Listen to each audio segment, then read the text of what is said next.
How to use LawDepot online legal agreement properly. Beginner mistakes that cost you. LawDepot makes creating legal agreements fast and easy, but beginners often make mistakes that can render contracts unenforceable or unclear. The first mistake is skipping document customization.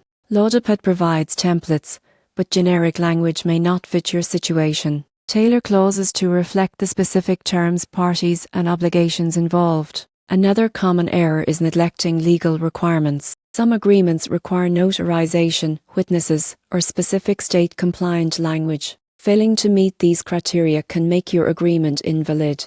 Many users overlook reviewing all fields carefully. Typos, missing dates, or incorrect names may seem minor, but they can create disputes or confusion later. Double-check everything before finalizing. Skipping discussion with the other party is another pitfall. Agreements work best when both sides understand and agree to the terms. Share drafts and clarify expectations before signing. Finally, some assume that using an online template replaces professional advice. Complex or high-stakes agreements like business partnerships or real estate deals may require review by a lawyer. To use LawDepot online legal agreement properly, customize the template, follow legal requirements, review all details, discuss with the other party and seek professional guidance if needed. Avoid these mistakes, and your agreement will be enforceable and clear.